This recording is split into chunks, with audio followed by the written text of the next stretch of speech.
بسم اللہ الرحمن الرحیم۔ آج ہم جانیں گے شب قدر کے بارے میں، تو جڑے رہیں ویڈیو کے آخر تک۔ اگر نیو ہے تو چینل کو سبسکرائب کر دیں اور ساتھ لائک بھی کر دیں تاکہ اس طرح کی معلوماتی ویڈیو آپ لوگوں تک پہنچ سکیں۔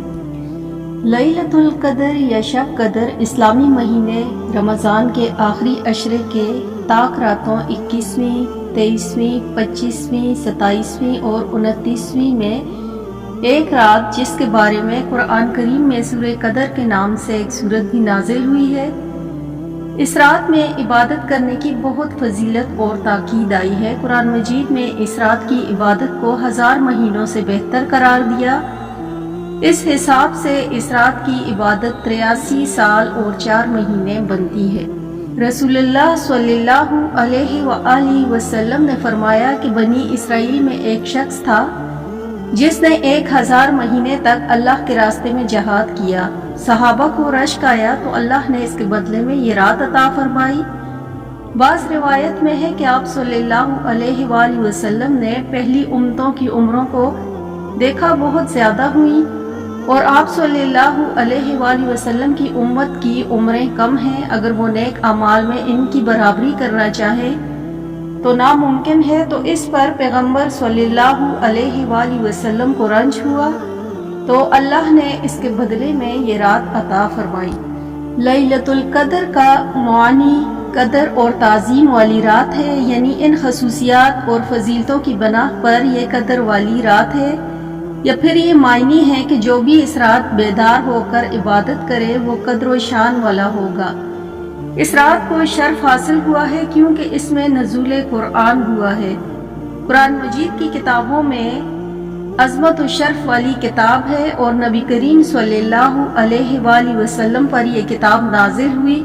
وہ تمام انبیاء پر عظمت و شرف رکھتے ہیں۔ اس کتاب کو لانے والے جبرائیل بھی ہیں، سب فرشتوں پر عظمت و شرف رکھتے ہیں، تو یہ رات لیلۃ القدر بن۔ قدر کا معنی تنگی میں کیا گیا، یعنی اس کی تعین کا علم خفیہ رکھا گیا۔ خلیل بن احمد الفراہدی کہتے ہیں کہ لیلۃ القدر کو قدر والی رات اس لیے کہا جاتا ہے کہ اس رات فرشتوں کی کثرت کی وجہ سے زمین تنگ ہو جاتی ہے، یعنی قدر تنگی کے معنی میں ہے، جیسا کہ اللہ تعالیٰ کا فرمان ہے، اور جب اللہ تعالیٰ اسے آزمائش میں ڈالتا ہے تو اس پر اس کے رزق کو تنگ کر دیتا ہے۔ تو یہاں پر قدر کا معنی ہے کہ اس کا رزق تنگ کر دیا جاتا ہے، کہ اس رات میں پورے سال کے احکام کی تقدیر لکھی جاتی ہے، جیسا کہ اللہ تعالیٰ کا ارشاد ہے کہ اس رات میں ہر حکمت والے کام کی تقسیم ہوتی ہے، اور اسی لیے بھی کہ اس رات میں تقدیر لکھی جاتی اور بنائی جاتی۔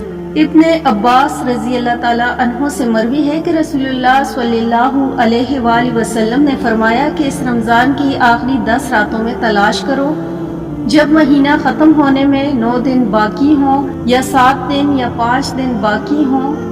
ابن عباس یہی خیال کرتے ہیں کہ لیلۃ القدر 27ویں رات ہی ہے، اور ابن عباس سے یہ بات ثابت ہے، اور ان امور میں سے جن سے یہ استنباط کیا جاتا ہے کہ لیلۃ القدر 27ویں رات ہے، وہ اللہ تعالیٰ کے فرمان کا کلمہ ہے، جس میں یہ ہے کہ اس میں فرشتے اور روح اترتے ہیں۔ یہ سورۃ القدر کا 27واں کلمہ ہے۔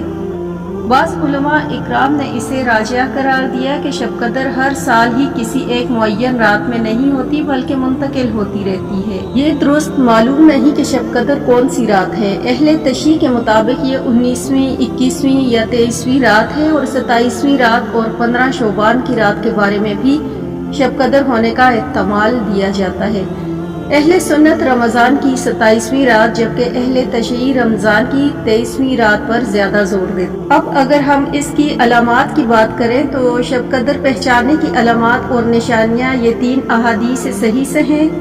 شب قدر کی علامت میں یہ بھی ہے کہ اس صحیح سورج طلوع ہو تو اس میں تمازت نہیں ہوتی۔ دوسرا، شب قدر معتدل، نہ تو گرم اور نہ ہی سرد ہوتی ہے۔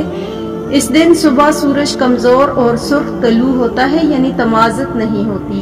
شب قدر روشن رات ہوتی ہے، نہ تو گرم اور نہ ہی سرد ہوتی ہے، اور اس میں کوئی ستارہ نہیں پھینکا جاتا، یعنی شہاب ثاقب نہیں ہوتا۔ سورہ قدر میں فرمایا گیا کہ بے شک ہم نے اس شب قدر میں اتارا، اور تم نے کیا جانا؟ کیا شب قدر 1000 مہینوں سے بہتر ہے؟